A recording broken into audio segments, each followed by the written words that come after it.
back on the gas There's station a champagne. lot of sugar. You could at least say a grocery store, like. Hey everyone, welcome to this week's episode of Talk Sip Time. We're Chase and Kay with Refined Reserved Experiences. This is Bo with No Label Wine Company. Every week we bring the bottles, break them down, and give you our honest take on them.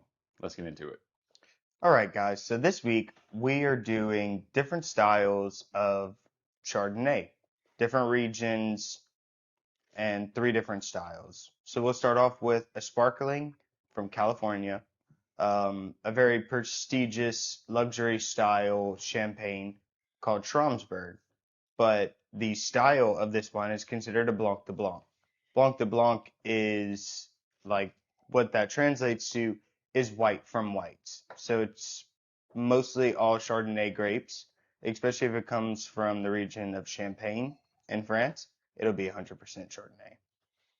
But you'll find with the added carbonation, it creates texture in the wine. It's very crisp. It's live in the mouth. That's amazing. I think if she can get past the bubble, she'll like it. Yeah. It is heavy on the carbonation, but like the flavor of it is The flavor's great. like And apples, pear kind of. I find it's not too much of an acid bomb either. It's not. Yeah. It's not. It's not as I mean, me, I have no problem with big acid bomb wines. No. I really do like the acid concepts in a lot of the wines, but this one's very tame almost. yes. I was looking, that's a good way to say that. Yeah. Yeah, it's beautiful. Very crisp. We almost skipped over what you brought to pair with these. Yeah. So the cool thing about this is if you look at the plate up front, I made 3 crab cakes. No differences between the 3 because we're using the same grapes. So it's very easy to pair the same thing with all of these wines. They're Chardonnay grapes. But this is a mini crab cake, and it has a little bit, it pulls more towards the lemon. It has some lemon zest in it. And we made a lemon aioli as well. So that is our little bites. Don't skip out on the fact that these are South Louisiana inspired because they were made with leftover crab meat from a crab boil last night. Yeah. That Ornor did last night. Yeah. So a little bit of a labor of love peeling the crabs to do it, but it is great. If y'all want the recipe, let me know. I can definitely leave the link and I'm going make one straight for y'all into the below. pairing. I tasted it already. I'm going straight. I need these crab cakes. I'm excited to see what it's going to be like.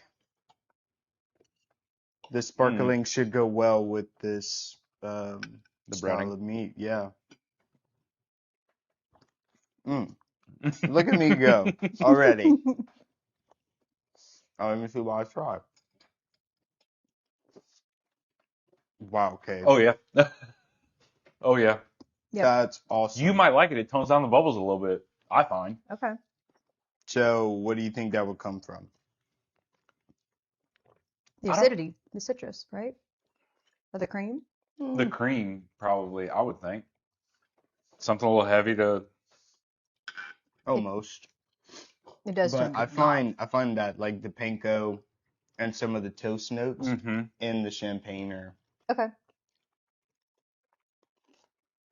Yeah, a really cool fact that whenever I was doing my research, this wine was actually kind of put on the map from President Nixon. He actually did the what was it? It was a state dinner. It was a state's dinner in China, and he was really big on the fact that most of the time during that time, most of the estate dinners only served French wine. So he was very insistent that they would do American wine. And actually, he served this wine at one of the state's dinner in China and did not tell the winery. He found one of his, workers to kind of get it for him.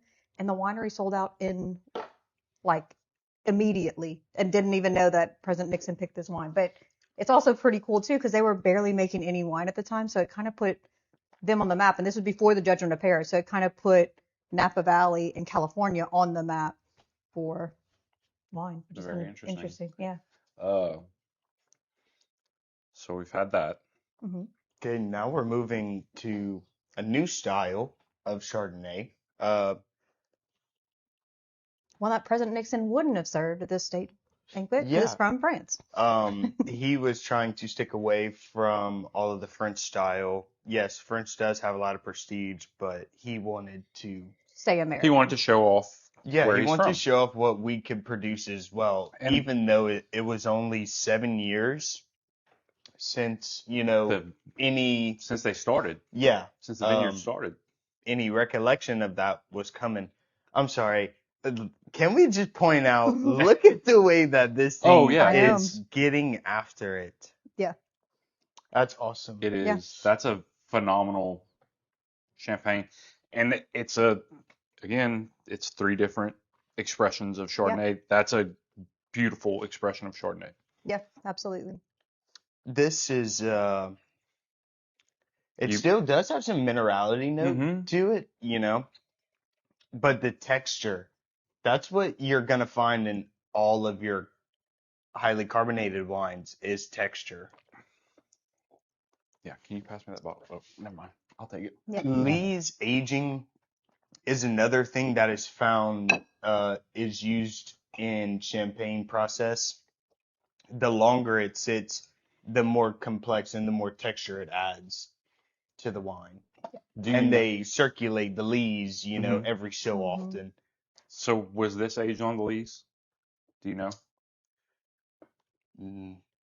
I I didn't know if really you knew kind of offhand. don't. Yeah, no. I'm not I didn't expecting you to be I able to didn't tell write from it. I didn't tasting it. write it down.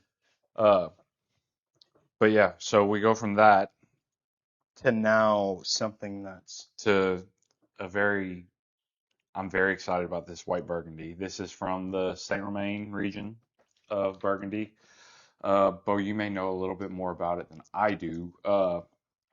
yeah, this domain is very respected Mhm. out of the whole Saint Romain region.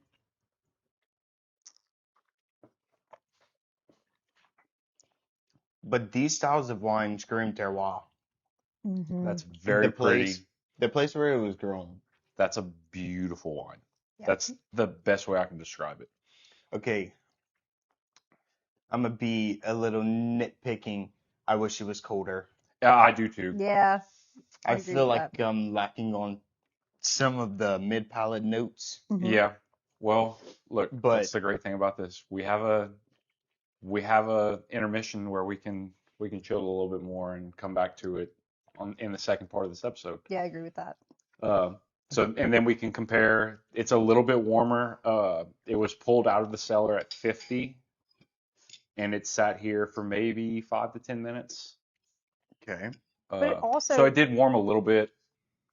I will say though, I mean, I wouldn't have any problem drinking this. As far as the At flavor this temperature, profile, I no. think there's a little bit more that it could give, hmm but I don't have any problem with it.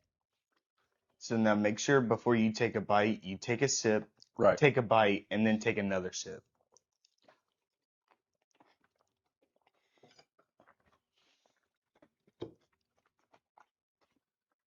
Okay, I think I learned from last experience. You can stab these. Baby, you killed these Mm-hmm. crab cakes, by the way. Thank you.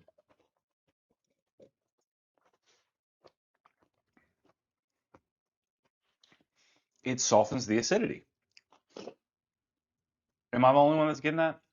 It Or it's must be the not the cream. acidity, the sharpness. And maybe I'm misspeaking right now. That the sharpness comes from the acidity, It could but be the breading, but it could be. So I the did. cream, There's cream cheese and sour cream, so it's very creamy. So I I don't know if that think kind of tones it down. I think the champagne goes better. it I does. agree with I that. think so too. That's just my personal preference. Have you gotten a bite with the aioli? And It's still bubbling. yeah, oh Yes, yeah. it is. I cannot get I over look. that. Mine was poured from the first. Y'all know I don't love sparkling wine, but mine is still bubbling here too. Not as much as that, but So, normally whenever I drink champagne, I drink them out of, The cab glasses. yeah, Riedel, if you want to send some cab glasses. yeah, we always Hey, love Yeah, wouldn't pretty mind. glasses. the Veloce line And is on show right now. yeah, So Again, I drink with the cab extreme glass. Mhm. That's usually what I drink with. Tulips and flutes. some of them are strictly made to keep the carbonation still alive. Hmm. It I looks don't like that's what this understand. I glass is don't doing. understand how they engineered that. Like people spent I'm not smart time, enough to figure that out. years Yeah. trying to master this, and the fact that this is still going, I feel like I pointed that out like 2 minutes ago, Oh, or yeah. 2 or 3 minutes ago. And yes, it's maybe not bubbling as hard as it was earlier, Yeah. but it's still making a difference. No, mine's. Yeah, this is my first pour, and you can still see. I mean, it's definitely slowed down. Yeah, but I can see it from this side. Yeah, Yeah, it's crazy. it's wild. I guess. So, did y'all get that with the pairing, it brought out a little bit more of the minerality Hmm. on the Yes. I a was, little bit more. It was a little more That comes from the limestone yeah, kind of. their terroir driven Right. I will say, winemaking processes. Yeah, and it's a completely different. Again, same grape. Both of these wines are 100% the same grape, and it's completely different. They're choosing to express them in two different hmm styles. You know, this person is going for more of I want to show where we're at, Hmm. what we have, and what we're working with And by this in person, the you mean the yeah, white Burgundy. just the Okay. French region in Yeah. general. yeah, A lot of their wines tend to be terroir driven. Hmm.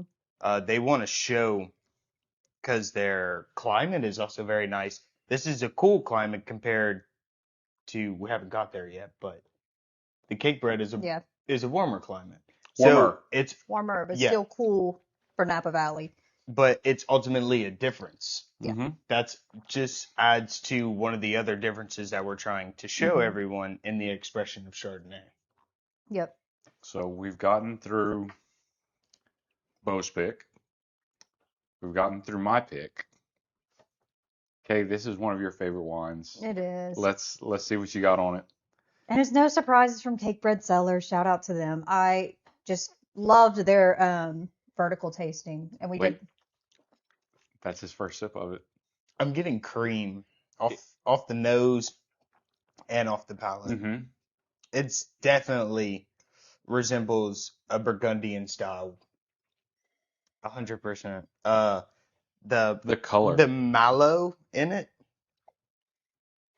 is has definitely made some prominence in it in the showing of the wine. Do you want to go into a little bit more depth on what that is? Because I've heard it. I've heard you say it. I've heard people in the shop say it. I don't know exactly what it is, but I know when I taste it. Okay, and I'm using the short word for it. Yeah. So they say mallow in the industry, but it's malolactic fermentation is the process that the grapes go through where it converts malic acid to lactic acid, Hmm. which just translates to making sharper acids softer. Which is why this one feels so round and Yes, so. and it influences a lot of those styles of notes: cream, butter, brioche, I'm getting a little bit of that oak. And I'm gonna kind pause right here for the listeners. This is definitely the oldest one we have on the table. This is a 2015, so it's had time to go through that Yeah, mallow and you don't fermentation is what Bo is talking you don't get about. many of these No. no, okay, you got to think mallow's used in the fermentation beginning. process. Right. Yeah, so from vineyard to moving on to the next process, that's when it undergoes mallow. So the wine that you brought for us today, the window for it, just on the web, Yeah. was good. Well, I researched what the winery had to say. They said 5 to 7 years. Total or from now? No, just like that's what they recommend Okay. when a proper drinking time hmm would be. Okay. So we're 10 years in on this wine. They're still serving this at the Yeah. the No, vineyard. Yeah. I'm not saying that it's coming up on its closing Yeah, I time. think No, it I can go know. fast. But from my research, they said that 5 to 7 years is applicable for it to be able to show pronunciation Right. Yeah. and really truly express itself, which now we moved from primary notes to secondary notes. I feel like I'm getting the cream and the butter and the brioche. Maybe not. Um, I'm still getting a little bit of the lemon, but it's more like it's more like almost a lemon meringue, like a creamier. Am I getting that across the right way? creamy as in what? It's it's lemon, but it's not like lemon juice Like a or a lemon. lemon drop. I feel like It's more like a So like creamier, a sorbet. almost. Yeah. I get a lot of oak flavor that kind of breaks up that lemon Hmm. too. So, and I mean, it has been in oak barrels for longer, so I guess it does pick up those notes too. But no, I'm not getting like Meyer lemon, like the very lemon Yeah. acidity that you're talking about. Like it's definitely cut with something. It's just it's a little rounder. And I think that's from the age. Hmm. I, again, we've talked about this in previous episodes. I have not been historically a white wine See the person. difference? Hmm. So for me to thoroughly enjoy these three bottles, I've been looking forward to this all day. Uh, which is not typical for me. I wouldn't have, if you asked me a month ago, I wouldn't have been looking forward to this. But this has been a treat. I'm thoroughly surprised. I haven't even tried to pair this one yet. So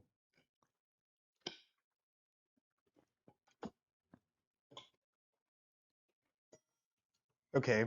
So Chase, if you like all of them, would it be wrong of me to ask which one is your pick of the day?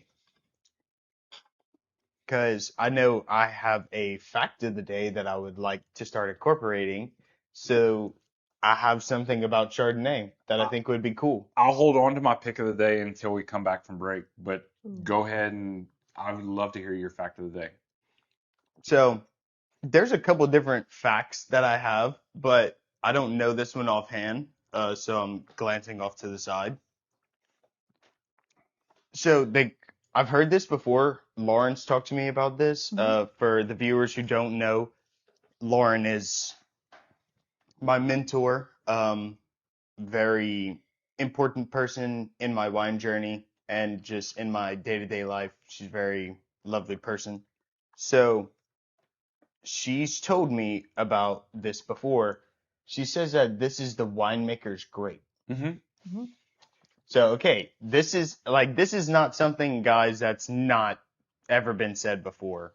This is something that has been in circulation for a long time, Hmm. probably since the 80s. Yeah. Because you got to think, some of the most prestigious white wines that sell for the most extravagant price in the world is French Burgundy, French white Burgundy. Hmm. Yes. Uh, Carton Charlemagne or Charlemagne, if they have Charlemagne attached to any word before that, expect Expect to expect pay some for money, it. but also expect a terroir driven, very complex and just well made wine. These people curate literally the best wines in the world. Hmm. The, I always heard, and this is why we wanted to make this episode, because I've always heard that Chardonnay was just oaky and buttery, Or crisp apple. Those like and it was just, it hit you with that, and that was it. And then I tried this one. This is the first one I tried. Then I tried the white Burgundy, and that gave me a whole new, Well, no, remember that Pernod Vergelace we had? yes, yeah, yes. that one was good too. Wow. Yeah. I got a little Dude, spoiled with that one. For Yeah. that to be my first white Burgundy was a Yeah. bit of a that was problem. a I've been chasing hell. that for a while. Yeah. But then it was white Burgundy where you start to be able to see, okay, it's more than just butter and oak. It can be terroir driven. It can be, well, this one showed me that it can be secondary Hmm. and tertiary. But that Excuse me. that shows age. Yeah. Right, but We're drinking a young white bird. right. Yeah. But I never knew that a white wine. I'd never seen a white wine age. So I didn't know that it was possible. Most people don't think that aging white wines like that is very possible.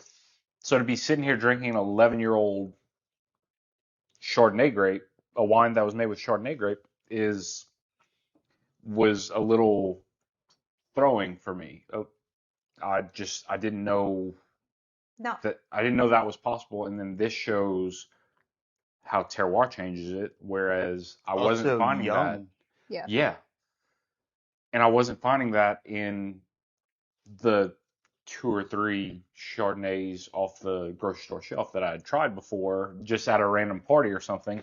Of course. But then we all know,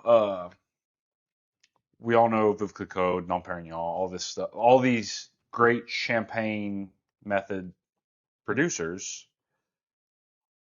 I didn't know until a couple months ago, maybe, that Blanc de Blancs meant it was 100% Chardonnay hmm in a champagne. Or So before sparkling this, wine. we talked about this earlier. You don't like champagne or you don't like bubbles, but I talked about how we're gonna get her there. Maybe one day. Uh, Before this, I didn't think that champagne was different because gas station champagne, whatever, it was all mixed with orange juice, right? But that's not champagne. Exactly. That's a mimosa. I'm aware, but that was how I drank champagne. It was you'd go to somebody's house for brunch, or you go to brunch, and it was bottomless mimosas. Here you go, and you get the $10 or $8. Yeah, what's it called? Like the Andre Yeah, or something. Andre. Like, Hey, and there's I tell no, you what, I've been there too. there's I was a nothing kid. against I that. was younger. I'm still young, but you know, Yeah. that's what we started there. Boone's Farm, Mad Dog. Look, if you're hosting a bridal shower, there's nothing wrong with Andre as long as you bring a bunch of juices. Well, no, You're good. come and see me. I will turn you on to a $13 Blanc de Blanc. That's absolutely beautiful. I think Andre might Yeah. be a little cheaper. It does have like Yeah. screaming acidity. Yeah. But Or just scorch your palate. but But dude, it's a cute bottle. For the Aesthetically label pleasing. chasers, ooh, yeah. Yeah. that could be. But my whole thing is like I always thought that just champagne was champagne. It didn't. Why pay $200 for a bottle of champagne when I can go get it for 8? It's the same thing. It's bubbly wine. This shows more than any champagne that I've tasted or any bubbly that I've tasted that it's not all the same. But as we're going into that $8 champagne from the gas station story, none of these wines were over $80. Like the cake bread is a very prestigious bottle, under $80. This white Burgundy is phenomenal, a very well made wine. It's one of my favorites, under $80. This Blanc de Blancs is under 40. Mhm. So we're not bringing y'all stuff that is unattainable. It may be for a special occasion, and you may want to save it for something. But these aren't bottles that are out of reach. And like we hinted at maybe 2 episodes ago, eventually we will be bringing those bottles just because we're sickos and can't go without tasting these bottles. Like we tasted one the other night that was phenomenal, and we'll get into it. We'll get into all those bottles. But there's no need to think that you need to pay 3 digits for a good bottle of wine. And I'm gonna say for the girls, like I would always at social events, I would be so scared to drink red wine only because I was scared I would spill it on myself for like a dress if I'm all dressed up. So I really got into red wines and I loved a Chardonnay. And I mean, it's none of these that I started out with, right? Or a Sauvignon Blanc, love that. But I think if you veer towards, hey, I really love Chardonnay, it's summertime, it's a perfect season for it. Or if you're one of those people that are like, hey, I want to drink a white wine at a social event too, I would just dive into, hey, there's different expressions of this same grape that I already like. So there is going to be notes that you pull from, hey, I like that crisp green apple. There is some of that. More, it's muted or it's a different expression of it, but I think you're going to at least find some familiarity about what you've already drank to these different styles. And I will tell you, We picked 3. There is probably over 200, and that's why it's called the winemaker's grape, to kind of tie it all back in, because there's so many different expressions, so many different countries that make different wines in different areas, and it's just, like I said, you can start here and just keep on going. It's a big, long journey for sure. You did it to me earlier. I want you to do it again. Reel off some other Chardonnay-based wines. You gave me 4 of them that were in Italy. Well, no, I mean, I just have the access to a lot more, but just thinking of like what I've tasted in the past 2 weeks, it's kind of hard to remember. Yeah. I know I Sorry, I did tried. kind of put you on the spot there. I know I tried like a Tuscan chard, but Tuscany in Italy, Mhm. but they also make Piedmont Chardonnays, which those are 2 different regions within that country, but they still might have similarity, but they could have different terroir. They could have different elevation, and Mhm. those are all things that correspond into that. But you can go to almost a lot of the other regions, especially if you find them in your northern latitude, sector. That's your cool climate area Yep. for the most part, especially if you're at the higher latitudes. That's what you want. Um, it just exposes something different in the grapes. And I like how you brought it up because these 3, we can look at them and what we stated was just scraping the surface Yeah. on the way Yeah. that these 3 different Chardonnays can really truly compare to each other. It's how deep do you want to go? Because we could rabbit hole it out on Chardonnay. Absolutely, you really It's can. it's just Absolutely. Like it's so expressive in a different way.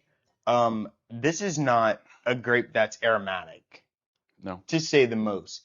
It's a bit more restrained Mhm. once you find it in the nose. You can find, like for me, mallow has become easier to pick out now that I truly understand what it is. Yeah. It creates this creamy thing. I don't understand the way to convey it to y'all or to the listeners. Can I sell myself out here? Go ahead. When y'all said mallow, when I'd hear people say mallow this whole time, I would always think of a marshmallow.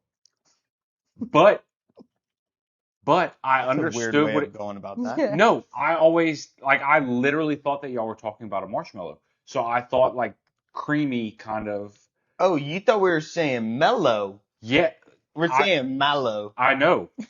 Now that I know, that's why I said I'm selling myself out here for being an idiot. But No, it's just you didn't understand me. Yeah. I didn't understand. I thought that y'all were saying that it was the marshmallow coming out in it, where it was a little bit creamier. So I knew what mallow meant. I knew that it brought that creaminess to a wine. I didn't know where it came from. Oh, I thought that it was, it comes in a chemical reaction well, in the no, I didn't fermentation even know that it process. was malolactic fermentation. I just thought that it was like the, Oh, you just yeah, thought it was something that was like, yeah. addition to the wine? Stick me in the corner with a dunce cap on because Uh, I just thought that that was an attribute of the wine. So, but now that I think about it, it does kind of fit because it's a little bit creamier, a little bit chewier. Mhm. and I find that like the creaminess is an easy standpoint for me to pick out, Hmm. but I cannot, for some reason, try to explain it to someone else what the creaminess like is or what they're supposed to be looking for to be able to like truly pick out that this is a creamy note. Because in a lot of the champagnes, I'll say it's very bready, Hmm. yeasty, Mhm. different things like that. Like whenever I revisited this a little bit earlier, I found that there was a little bit of yeast or a toast kind of thing. Maybe once it starts to like get a little more to temperature, Hmm. it'll express what a true method Yeah, champagne should taste like in a sparkling wine. correct. It's Well, speaking of that, I'm sorry to cut you off, but speaking of that and getting the wines to temperature, why don't we take our break now, get the wines to a cooler temperature, and we'll come back and revisit and talk about what it's done to them. Sound good? Sounds like a plan. All right, guys, we'll be right back. See y'all in a little bit. Hey, guys, we want to take a quick second to thank y'all for listening along with us. Every like, comment, and subscription genuinely helps us keep opening and showcasing these incredible wines. Everything we do here at Talk Sip Time is about introducing y'all to great wine in a way that feels approachable and fun and not intimidating. And as we continue to grow, we're excited to keep bringing you these new bottles, new regions, and new experiences every week. So if there's a bottle, region, varietal, or pairing you'd like to see us explore, make sure to like, subscribe, and drop your suggestions in the comments. We'll do our best to feature it on a future episode. Thanks. Hey everyone, welcome back. We came back from about a 40-minute break after chilling these wines. They are to temperature now. Maybe a little too cold on the Chardonnays. Correct me if I'm wrong. Try them out, but I do that's believe. Okay. Yeah, I prefer my Chardonnays, or mostly any of my chilled wines, to come out a lot colder than they should be, because if they're not cold enough, you can't make it colder. But if it's too cold, you can get it to its right temperature. she's having an out-of-body experience right now. Is it what you remember now? Yeah. Now that it's the temperature? I think, yeah, it warmed up a little bit. I said I was not totally disappointed, but I think it warmed up through our tasting the first half, and so it is. We also tried it in a very different glass. That is a. We tried it in like a goblet style glass. This reminds me of what I've had at the in the tasting room. Okay, so you think it was temperature that changed it? Yes. Did you think it made it more restricted, more closed off, to say? I think we just took these wines out of the freezer, so I think I want to give it a minute or two. I think it's still cold. I taste the oak, but I will say everything is very closed right now, so I kind of want to give it some time. It is a little bit more restricted. Yeah, but I think it's because it's fresh out the freezer. Yeah, all you're getting on that is the oak right now. God, it can't be that bad, Bo. Pardon me, guys. It can't be that bad. No, but it is cold.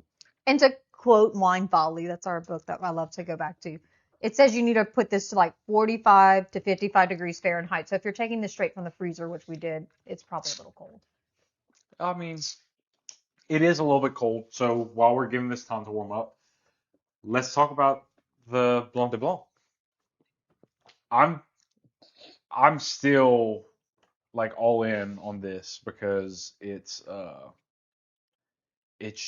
not what I expected from a method champagne. A method style. Can you explain what that is? Yes. So as you go through the differentiation between sparkling wines and champagne wine, Right. they're two different things. You know, usually when everybody starts out, everybody calls champagne. Bubbly. Yeah.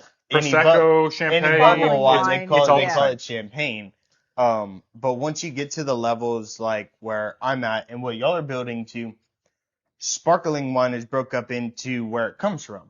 Mm-hmm. So Cava comes from Spain, Prosecco comes from Italy, Cremants can come from Alsace, Bordeaux, the Lemieux. It could be made in all those different regions, but they can't be called champagne. Correct. Because they're not from Champagne. Yes, it has to be 100% from the region of Champagne. But these other Cremants, I do like a lot of Cremant. Whenever I started, I was drinking a lot of Prosecco. Mm-hmm.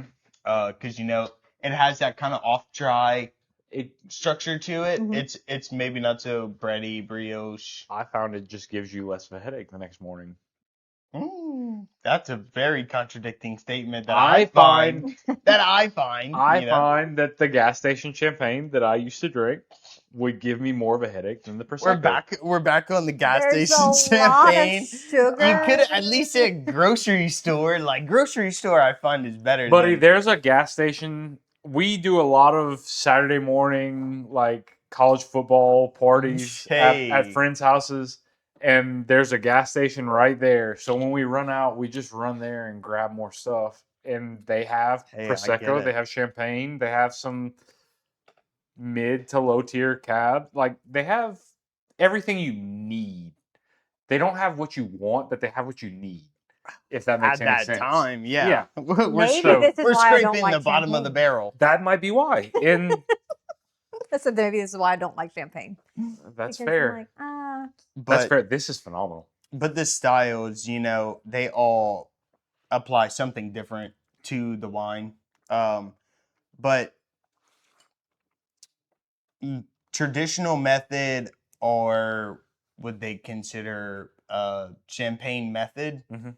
is basically they're taking all the practices of the way that champagne produces. From the region of Champagne. Yeah, and they're just applying it in the place where it's at. Right. Most of the time, you will find it in some of the other regions, but you find it a lot in, especially America. Mm-hmm. You can see it in Bordeaux blends with Mhm. cabs a lot of the time too. Yeah. They do produce some things, but ultimately, at the end of the day, they're still trying to mimic the French for some reason. There's because they're so for some prestigious. reason, I think we know what the reason I is. know the reason. I think- Believe me, I'm a Look. true believer in the French region style, the elegance, the structure, the government composure on the way that the vineyards have to be maintained, the way that their growing processes have to go, the amount of percentage grape varietal in order to be considered this or that. The Right. AOC, appellation things. of Control-E. Yeah. Yeah. But that speaks to the level of wine as well. If Yeah. you're drinking And- a Vian or VL's Vian, The length of time that I have such a hard time these saying It's okay. French regions have been making wine versus America, right? I mean, Well, it's we're just comparing these two. decades, Yeah. decades. We saw last night that bottle of Gros Rose that we drank the other day. Oh, that 86. That That was was phenomenal. beautiful. We'll So get to that. beautiful. I promise we'll have that bottle on. I'm already working on that for in an auction. Sorry. So, but we saw that they released their 300th vintage. Who? Gros Rose. They released their 300th vintage, whereas when you're talking about Napa, they're on their 50th, 60th. Yeah, because Camus just dropped their 50th year. Yeah. Yeah, that's true. So, and they're Yeah. the leader of cab. Let's not get into that. They're the mass production. It's a leader name that of everybody cab. knows, right? Yes. Let's leave it at that. It's And a name that everybody knows. style, but it's a style that plays all across the board for people just in different levels of wine. Yeah. Not everyone drinks on the same level, and Right. I have people that like I work with, deal with outside, Mhm. that is truly what they want. At the end of the day, that is Yeah. what they Mhm. want. It's hard for me to indulge, but they know that. I'm But- very clear on, Yeah. But we've talked to. We had a follower last night commented on one of our posts. He's in Napa. Like he's there in Napa, but he's still 50-50 Napa and Bordeaux, which leads to my point of that we got to kind of last week is you don't have to pick. No. Each one has their no, place. No. We're not Right. putting it up for complete Right. teeter-totter, Yeah. But It's each either one, this or this. It's not an ultimatum. No. It's No. just you can love all kinds of wine. You can love method champagne from the north coast of California. You can love white Burgundy from Saint Romain. You can love a mature vintage Chardonnay from the Napa Valley, as well as aged Bordeaux's and young Napa Cabs. And you can love all of the things. You don't have to pick one. There's just a situation for every wine that we drink at this table. I think there's always a wine for the occasion. Mhm.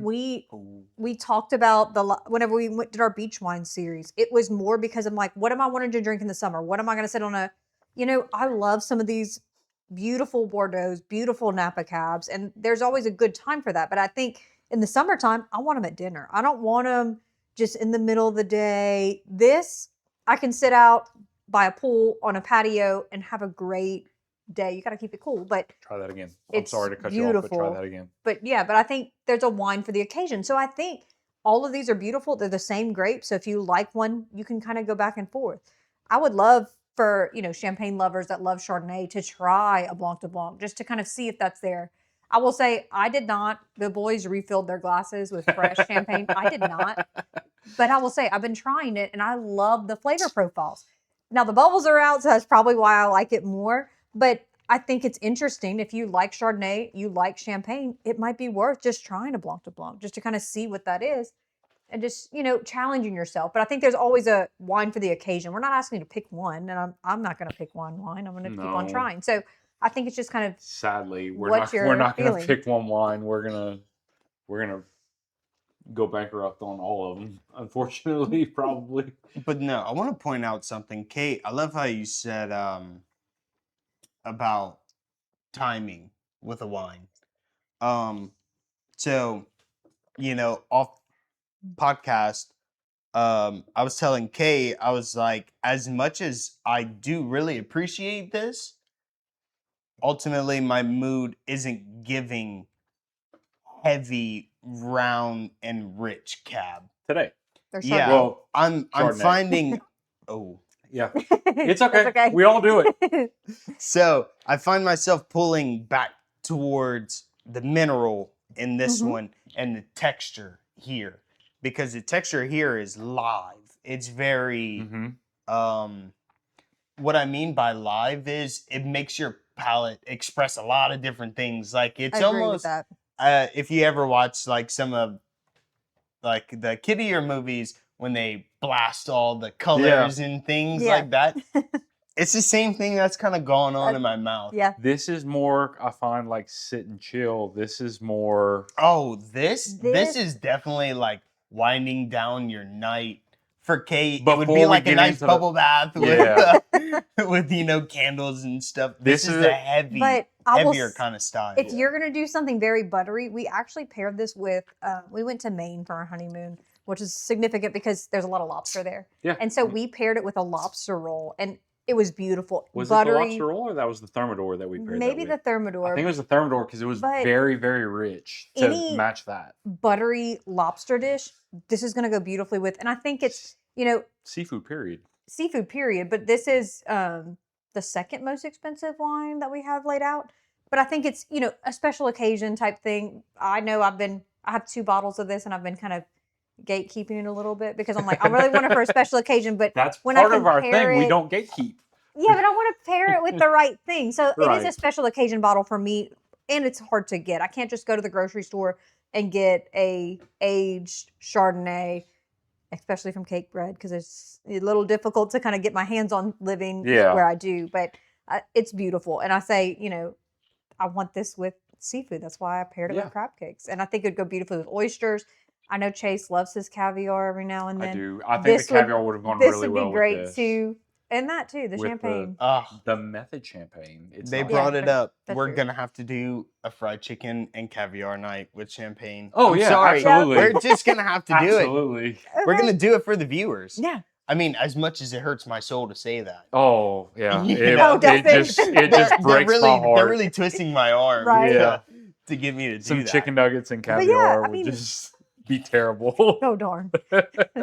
Yeah, how terrible. But everything that Kay has curated us so far with her pairings have truly showed up and showed out viewers. Like the way that she truly takes the time to digest what the wines are, where they come from, their profiles, and then furthermore takes that and executes a very lovely dish each and every time.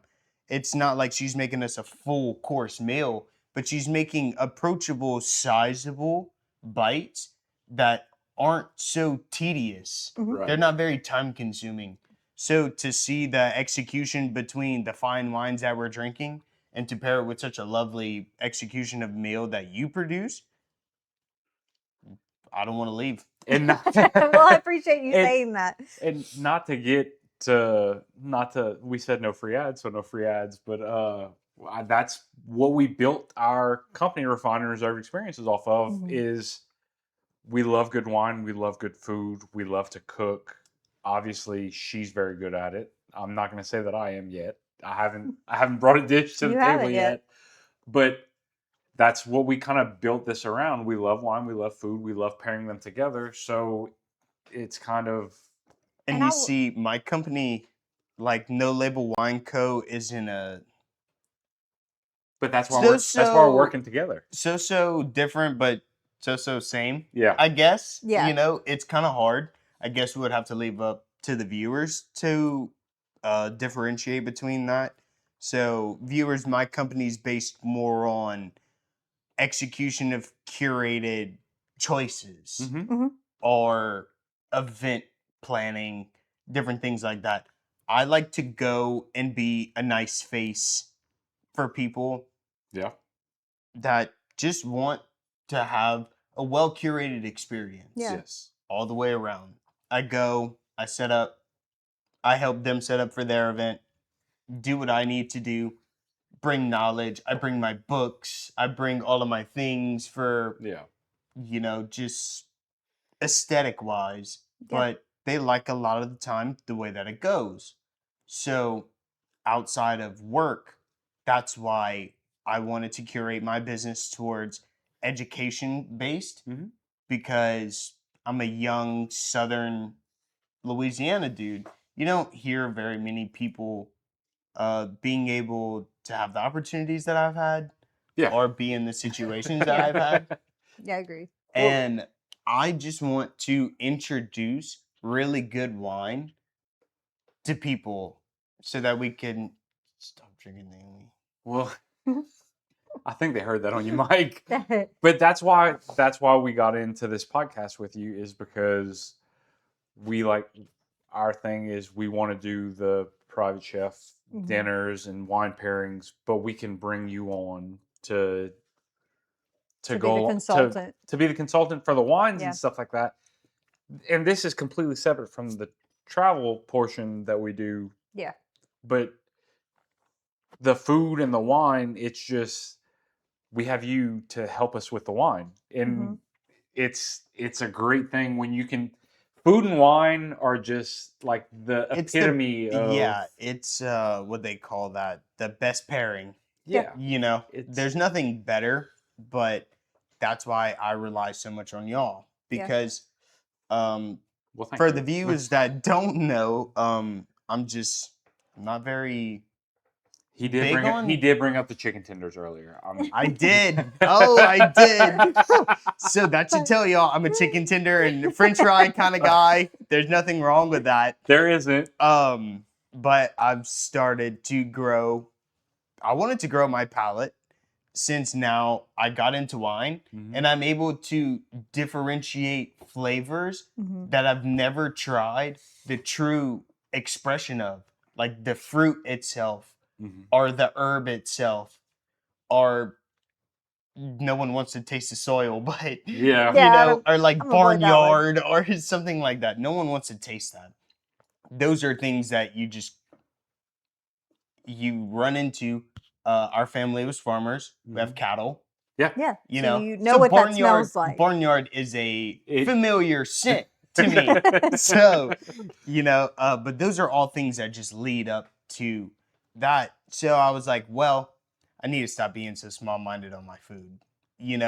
I'm pretty in tune with traveling myself. Me and my mother, very, very strong relationship in that standpoint. We've traveled all across the globe together. We've been to the other side of Europe. Then we'd come all the way back to the Bahamas. We've been to a couple different countries with each other, experienced some of the pinnacles in life. Yeah. Yeah. So all of this has led me to the point where I already had the travel instinct, but now I get to dive deeper into the places where I'm going. I always want to be culturally diverse. Mhm. Wine Helps you. Wine is Yeah, fixing to absolutely. tenfolds that. 'Cause Because now, like with the people that I've met winery owners, winemakers, chateau owners, specialists that work for these massive chateaus or different things like that. these are places that now the connection base is there, but the intimacy and the cultural gain Mm-hmm. that I would be able to experience by making that happen A visit, would yeah. be, astronomical to diversity. And then now I take that back here, and now I have true foot on the ground R&D. Yeah. So now whenever I work with a customer and we talk about this specific region, chateau, Yeah. or anything, or just winery in general, I will have R&D from that place. Yeah. That's why I also included travel, because next year in March, I'll be going to Germany. Mm-hmm. So I love German Rieslings, which is a sweet wine. Yeah. Yeah. But it's also a very interesting wine, just like Chardonnay, because it could be made in so many different styles, ranging from bone dry To super sweet. Yeah. Like over 32 grams per liter Yeah. of sugars. Dessert like, wine. guys, oh Yeah. my Yeah. gosh. It's borderline dessert.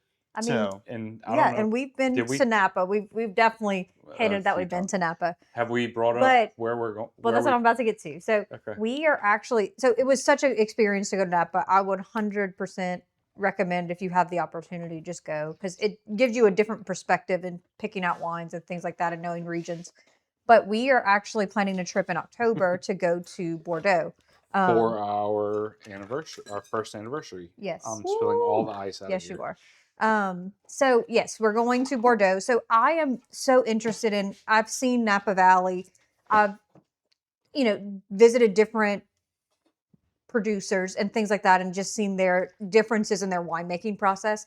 But I'm so touching a interested to compare that to It's Napa gone? Valley to Bordeaux and just seeing the differences, because the UK in general, I mean, if you've ever traveled and kind of gotten out.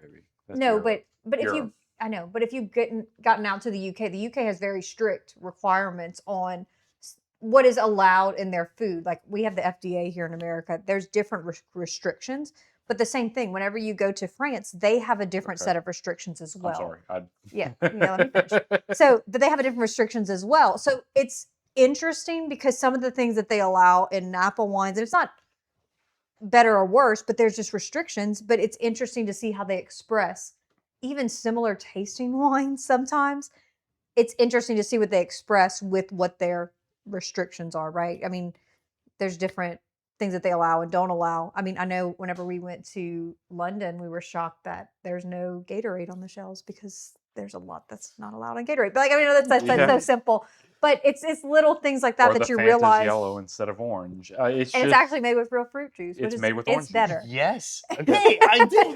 Yeah. I've seen that in an article one day. Yeah. No, While I was it's true. strolling, I was like, It tastes completely different. well, It's interesting. Are we really about to Okay, get into this? let's segue. yeah, are we going to dive deep No. into But But that's the all- thing. I think it's going to be interesting to see the winemaking process, the differences, and the fact that they just have such a long-standing history in Bordeaux, and Napa's just getting on the map. So, like, I think it's going to be very interesting to In see, relation. to be able to compare and contrast the two. Yeah. I think it's going to be just a neat experience. I'm so excited to hear about Germany, and hopefully we'll do the podcast remote and kind of chime in and just see. and I was that's kinda- gonna say that's a sneak peek Yeah. into the future, but we will do Yeah. a video call or Yeah, Zoom or something. Yeah. And that's kind of what I wanted to get at about Bordeaux.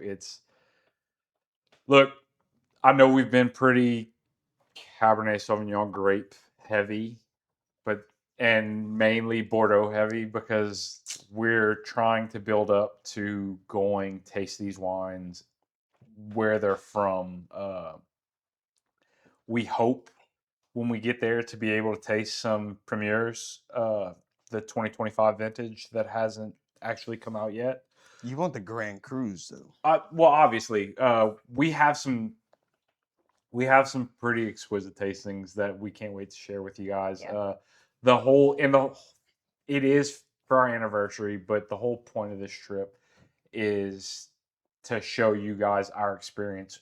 We have one tasting. I'm not going to bring it up yet. We have one tasting that most people don't get to do. We have a whole chateau to ourselves for the day. Yeah. For 8 hours. And another cool thing is the Right Bank is actually doing a harvest festival. So And we'll be will there be for there. that. It just so happened we got married at the right time. Yeah. Right place, right time. So anyway, we'll be there for the harvest festival. So all the chateau's doors are open. So it'll be so interesting to try some of their wines that we haven't even heard of, honestly. We're trying, which is why we need more followers and more subscribers and everything to get us to the point where when we get there, we can film the whole thing and show everybody and Zoom Bo in. It'll probably be 3 a.m. when we call you to wake up and I'll take that into account. Yeah, I'll take it into account. But we're really looking forward to doing all that, and we talked about going to Burgundy or Rhone or something like that to kind of split it up. But I think that Bordeaux as a whole deserves its full week. Okay. Bordeaux deserves its flowers before we try and split it up with something else. So I have some things to say. Go for it. Do you know that Bordeaux is not one of the prettier regions? No, we're well aware. It's very Well rustic. But we're both winos. So it's a farmer town. Yes. This is a true region of farmers. Some people may not look at it's not Napa. Wineries as farmers, like the people that do this as their farmers. But truly, that's what they do. Yeah. It's a crop that grows. It has the same problems as what we deal with down here, rice, anything like that. They're susceptible to disease, phylloxera. Well, we're going to have a whole episode on phylloxera. But, those different things, it all just rotates back around to what does the winery or the winemaker want. Yeah. I just think it's so interesting to visit these places and to see the art of farming, because that is huge. And that's what I think we forget about that whenever we say tasting notes and things like that. But and hopefully that we'll is be such there a during I was about to of say, it. I wanted to get to what Chase said. The tasting that they're going on, guys, this is not anything to we got take very lightly. So Yeah. it might be a premier cru, might be a grand cru. We're not going to expose that till later. But the thing is, the higher execution in the wine or the higher classification on the wine means a more curated or particular selection of wines. Single vineyards, they can come from single rows. Yes. Absolutely. These wines are the absolute coupe de cuvée. Yeah. I love when you say that. I love when you say it.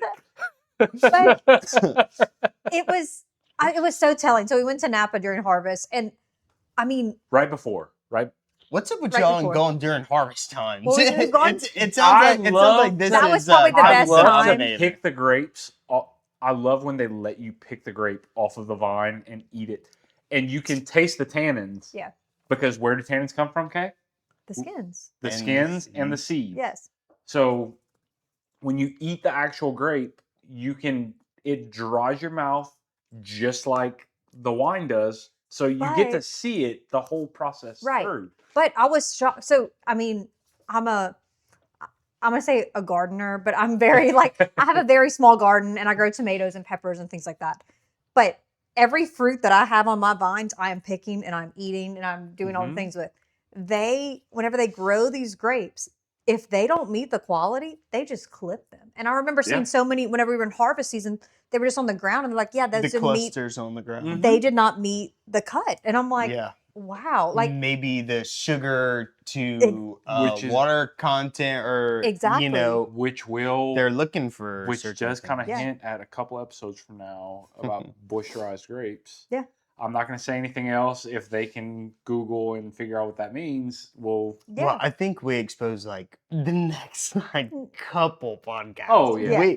But I like how you said that, because just with that being said, the way that execution goes,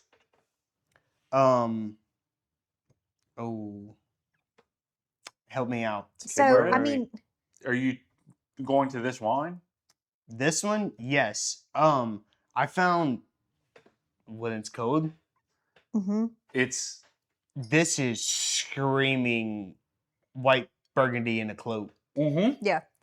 And it's phenomenal. I was, and if I was blinded, I told Kay this off screen, guys.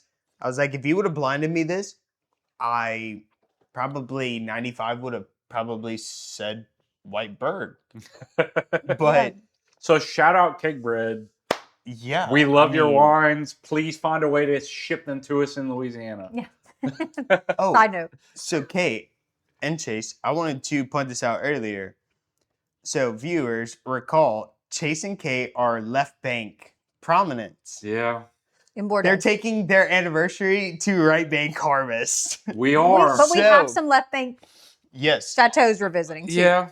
So Yes. we're get the best of both worlds. The biggest thing that like goes with that, viewers, is right bank and left bank. Mhm. Me and we talk about this all the time. Probably every time that we Every time Yeah. we see each other. approach the subject It of a always Bordeaux comes up. wine, we start with right or left bank. And So we're, right bank is predominantly Merlot. Mhm. yes. It creates kind of maybe a softer style, but they also have different soil. Yeah. Yeah. But if I'm not mistaken, Graves comes from right bank. Groves is left bank, but Southern. Okay. very south. Yeah. I felt like I knew I'm that. I'm the Felt like I knew that. I'm the map nerd, so Yeah, I you can. If we I will had give the you maps that one. right here, I could just point and I would be right. And you see, I have the palate. Yeah. I have the Yep. palate for it. I've So- tasted all of the regions from Bordeaux, vintages dating back to As Kay gets into her book, 1982. see, this is quintessential Chase K and Bo. yeah, this going is into a day in the life with us, guys. Like y'all are this is getting y'all are getting a normal. behind the scenes look. This is completely. Uh, Let's see. Where is Grobs? Graves is southwest, If it in wasn't, Bordeaux. if it In- wasn't it's right in bank, Bordeaux, then so you it need to go was to the south. Bordeaux page. I know, but they don't have a specific. Bordeaux Oh, is, wait, here we go. or Graves is left bank Bordeaux. It Yeah. is the southwest side, which I- left. I hope we can put an image up because I don't think I'll be able to I get don't know close that enough. I'm that good at editing. There you go, Bo. It's- But y'all put- should look up Grobs. Put your finger to the southwest part. Yeah, right around there. Okay, wait. That's where if it's I at. could figure out which fingers. I'm not Which that. one? We'll get there. It's very early on in the podcast. We'll get there at the editing part. Yeah, but this is all left bank. And just to be super basic, but I'm going to say it anyway. Mhm. The reason why that's left bank and right bank is because there's a river that runs through the Bordeaux region that separates the two. Right, and So the that's city of what- Bordeaux yeah. is at the base. Yep. So when you Remember fly I into was telling Bordeaux, you about- Mm-hmm. yeah, when you fly into Bordeaux, you are not on the left bank or the right bank. You're in Bordeaux, and then you You're have in to the go. city of Bordeaux. You have to Yeah. go left You bank. gotta- you have to you gotta pick which one you want to choose. go to. Yeah. And us That booking our makes it so trip. much better. Yeah, us booking our trip. And again, winos, we want to fully immerse ourselves in it. Nerds. Yeah, we didn't want to give one side or each side half of an effort. We wanted to go all in on one side. So right now we're going all in to left bank, and that's why you'll see a lot of left bank wines featured in our podcast, in our Instagram posts, the TikTok, all the things. But by the time we come back, is. we may, after we go to the Right Bank Harvest Festival, we may start drifting that way. And Yeah. that's the thing about wine. To bridge back to the Chardonnays, that's why we're doing all this, because I walked into my Somm saying I only like Napa Cabs. Now we've got a cellar full of left bank Bordeaux's. I mean, and we introduced and prestigious Montrose last Yeah. Yeah.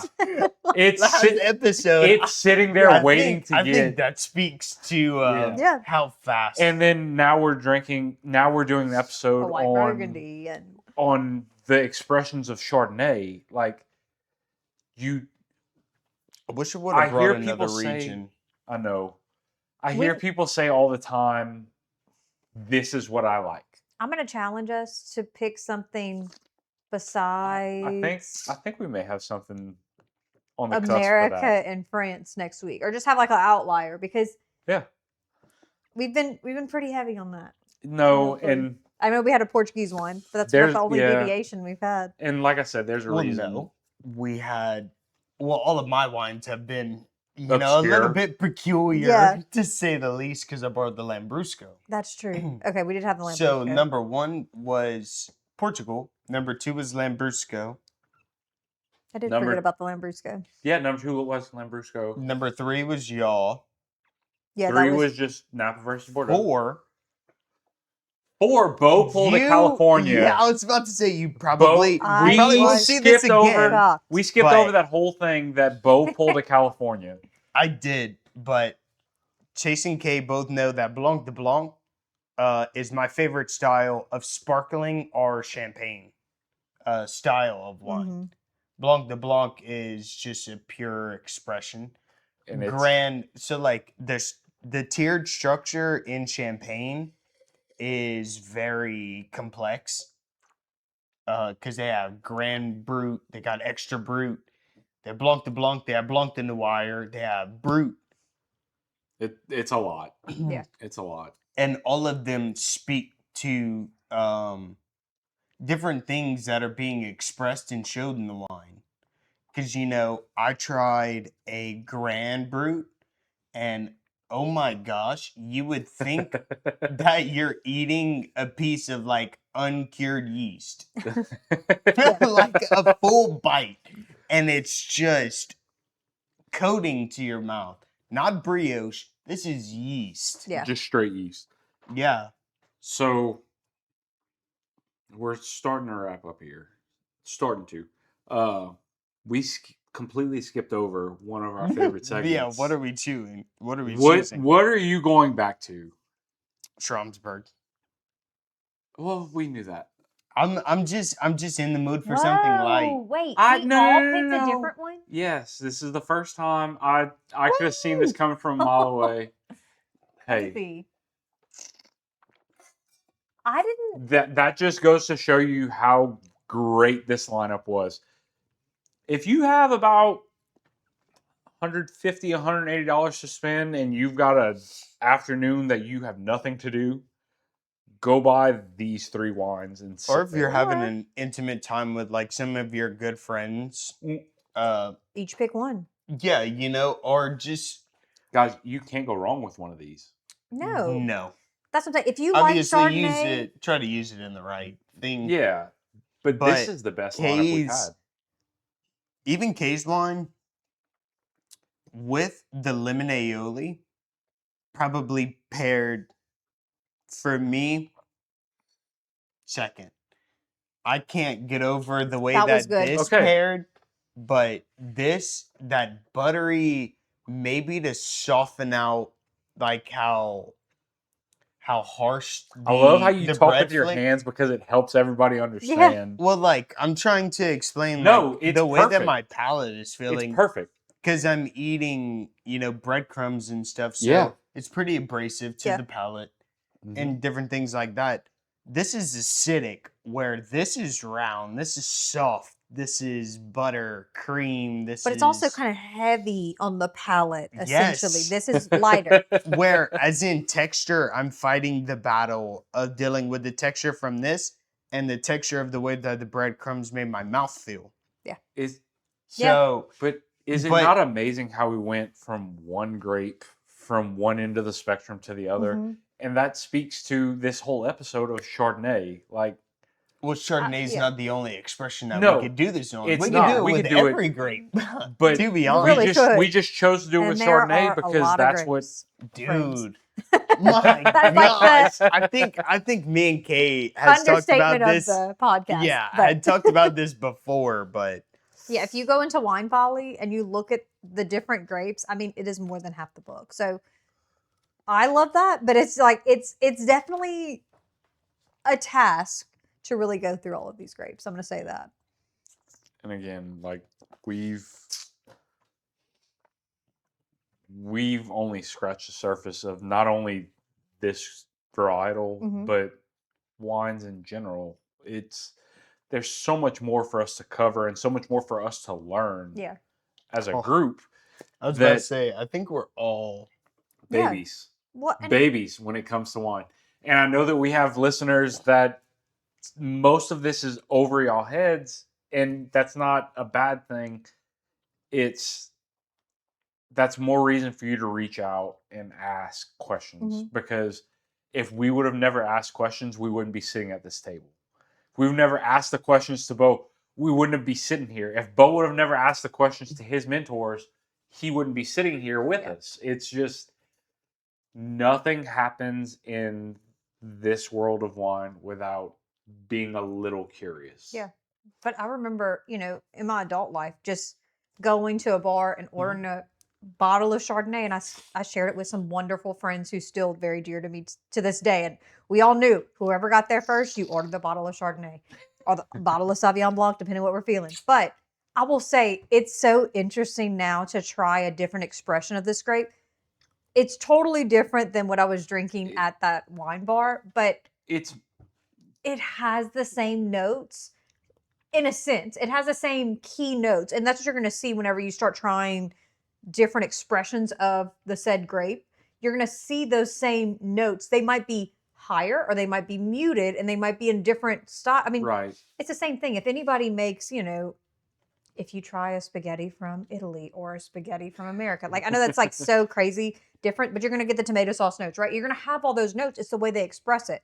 Kind of same thing with winemaking. I mean, the way Wine Folly describes it, it's the butter, vanilla, pineapple, yellow apple, star fruit. I really don't know what a star fruit tastes like, I'll be honest with you. But I do get the butter, the yellow apple, the vanilla, but But I that's get more oak here. secondary. But Right. that's Yeah. secondary notes for a wine that's vintage like this, Right. with the malolactic fermentation. Yeah. You lose out maybe on your star fruit and your pineapple, where your yellow apple becomes maybe more green, Mhm. and I we agree with move that. into a different standpoint where it's dang, I had it earlier. I had read it, but almost stewed, baked kind of fruits. yeah, they say the pairing, like one of the pairings I've seen for this was aperitif. Yep. Yeah. So I was like, well, okay, that makes sense. Yeah. But that all goes to show you, like, And when most people think of Chardonnay, when most Americans, let me clarify that, because I know that luckily for us, we do have some international listeners. Most Americans, when you hear Chardonnay, you think stick of butter, And Or- oak stave, or your green apple or crisp. and none of these showed up as just that. I They agree. all have different layers and kind of showed a little bit different things, to where, and like we said, it's the expressions of Chardonnay. It can be expressed as a method champagne. It can be expressed as a white Burgundy or a Carneros. Carneros is very niche, but Napa Chardonnay, where these are starting to look alike, but you have to remember this is 11 years old, whereas this is 3. And they're starting to show the same. What does this look like in 8 more years? Yeah. And I'm going to say something for the viewers too. We did not use the word tannins this episode. No, we didn't.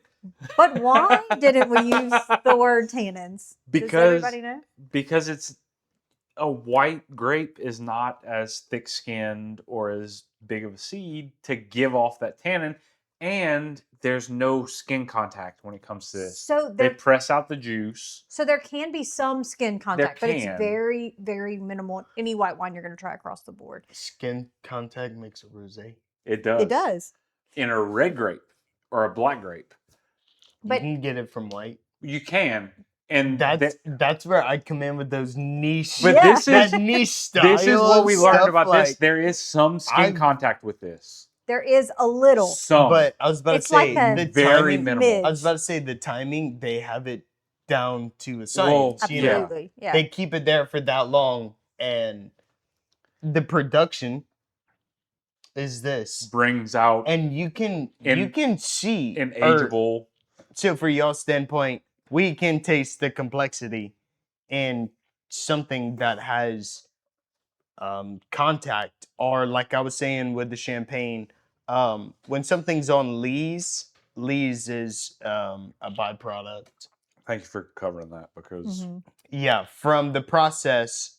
and it's Lees, Lees. Yes. If you want to look that video, there are videos on Instagram of them turning the lees in the barrel with it's a clear. so cool. Yeah, because like the barrel, so it's a wooden barrel, but It's a the tops have plexiglass. the plexiglass, so you could see it, and It gets murky. it's great. It's But that applies Again, to that's a wine the nerd thing. texture and the complexity, and how far a champagne or a sparkling wine can express. Yeah. So I like how you brought that up, because even though this has carbonation in it, it could have just as much complexity as this yes. Mhm. and this. I Yes. agree. And considering that this is a 22, this is probably a 22, and this is a 15. So it's 22, 23, 15. Ah, okay. Not bad. I did my homework, buddy. So the thing that I wanted to point out is, you see how it took 10 years for this to even resemble any Mhm. resemblance Mhm. towards a white bird. And this is a very young white bird. Mhm. This is a very bargain priced wine that we found through tasting. What? And I will never let it go now. So to cover that, A bargain wine? not bargain wine necessarily, but white Burgundy is not a cheap region. No. No, once you start Burgundy. playing in a white Burgundy, you're talking about 55 or Burgundy- $50 plus. Burgundy in general, Even for your village level. Well, you showed us a red Burgundy Friday that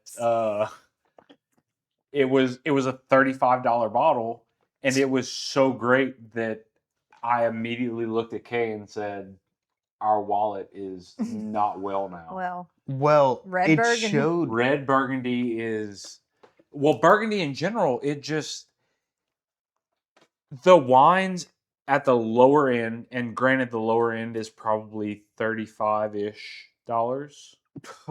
I mean, that is me hunting and searching. Right, to and find- that's a norm. curated selection. Yeah, to find a wine like that, it probably took me 15 to 20 lower end Burgundies in order for me to find that one. Now, I have found some, within that 20, I have found some that were good, but Burgundy, I'm searching for an expression sometimes. Yeah. Burgundy is just not a cheap region, so it's difficult to get into. But once you do, you start to see why it is that price. So I'll recall something from that day. You said there was a tad bit of funk to it. Yes, Mhm. that Well, one. Yeah, You know what other Burgundian region has funk?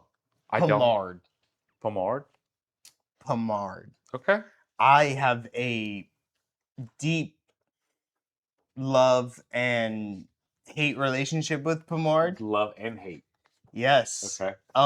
My favorite region from the Burgundy region is Volnay. Okay. Volnay is a very feminine expression, very polite, softer, different things like that. Look, she's got the Those map two up. regions are right next to each other, Yeah. actually. Yeah. Well, that's why you like them. Pommard can produce a funk that Volnay can't Okay. or won't. Maybe in that standpoint, I don't know, but I've never found a Volnay to have any funk. Okay. The one you gave us was definitely, and we'll get into that, and we'll dive deep into that in another episode. I don't think this is time. Yeah, this is. But it's that was kind of catering to our taste and kind of getting us Mhm. into that. Yeah. But I think, you can always start with something that's lower tier. I mean, a vintage Chardonnay or But It's an not aged easy to come Chardonnay. by. It's Right. not. It's really not. But again, if you talk to people, if you go to your local wine shop, if you talk to the sommelier, if you talk to the person working there and you ask them and you're honest with them about what you like and what you don't like, they can lead you in the right direction. Yeah. He has solely led us into a complete different world than we ever thought we would be tasting. And be okay to say things that are like, I don't know if this is 100% right.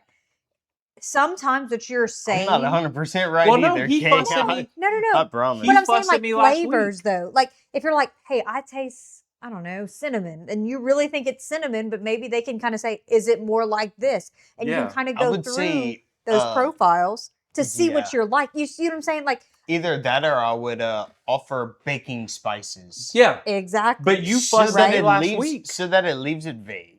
Yeah, exactly. But if you taste something, and you're like, I've noticed I really like wines every single time I taste vanilla, every single time I taste black pepper.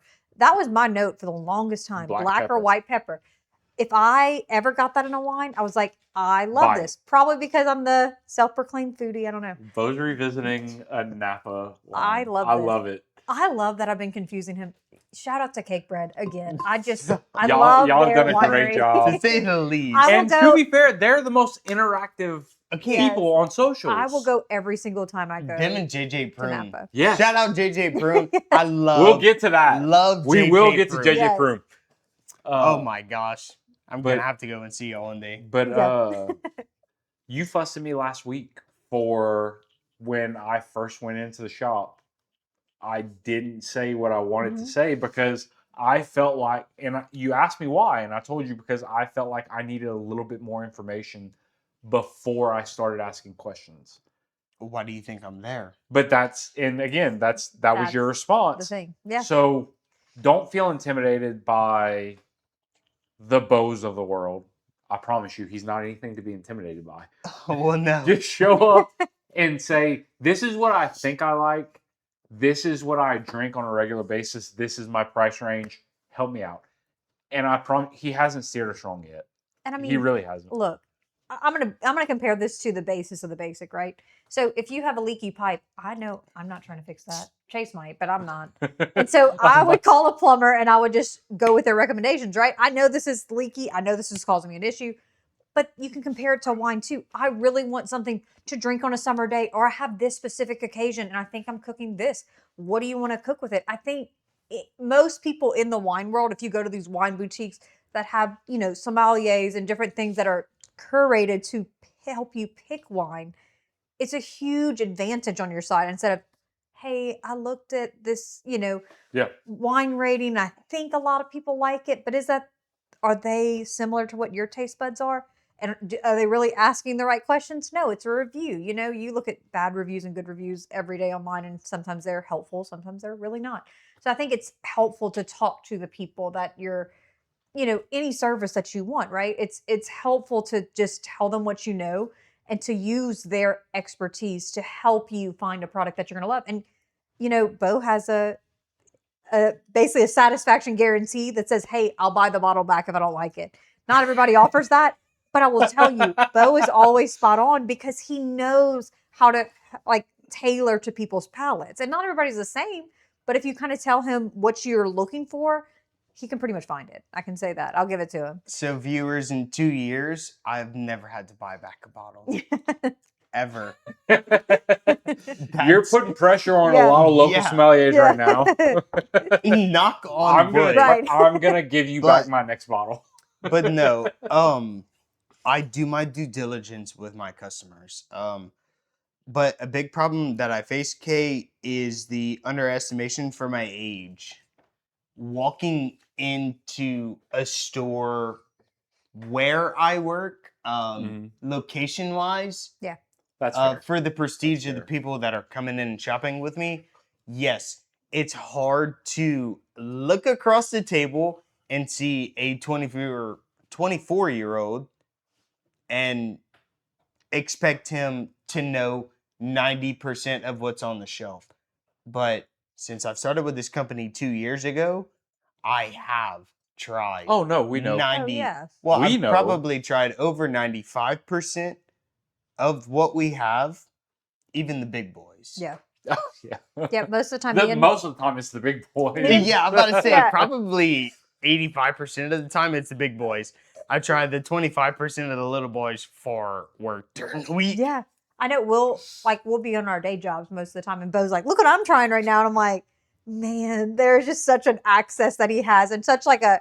And I'm always like, "Okay, give me the tasting notes, though. Like, I want to know." But And dude, it's I'll so send cool. Kay a Siri message this big. I love And it. I never respond, but I'm immediately typing it in to Wine Searcher to find where I can find that wine. So, Yeah.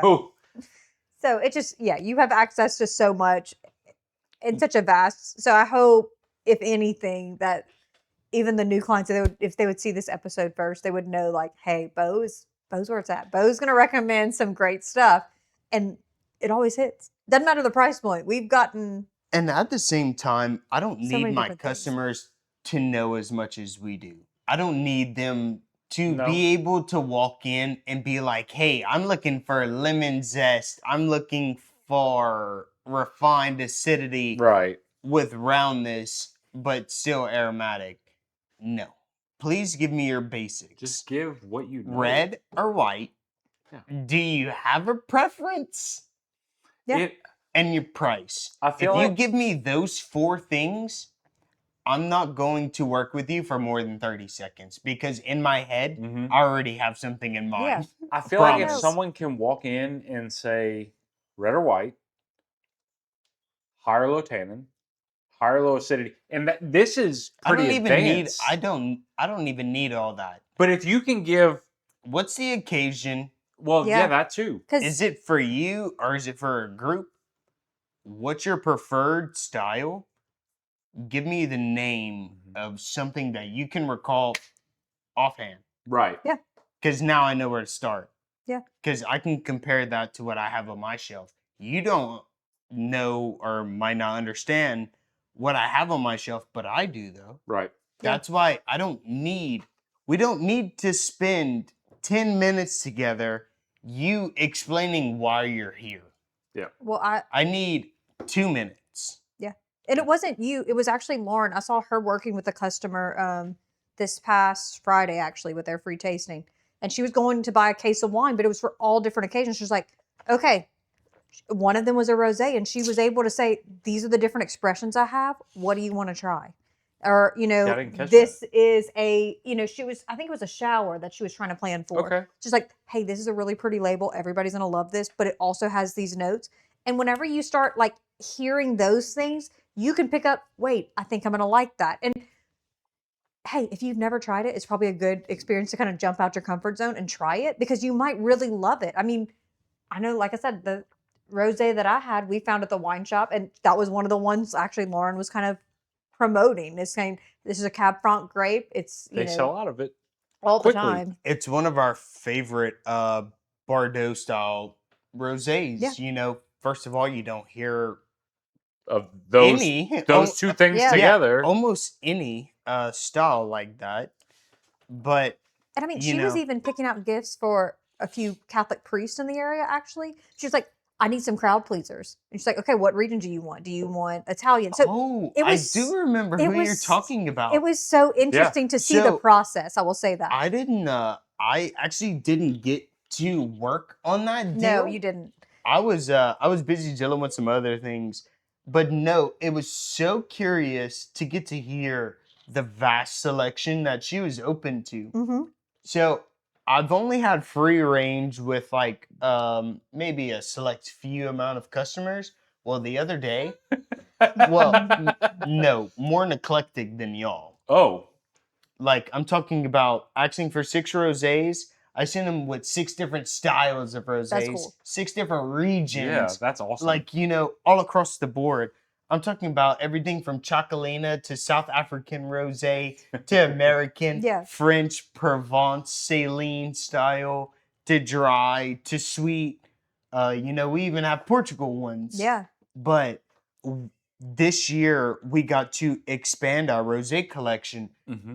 I would probably say almost like times 4. Yeah.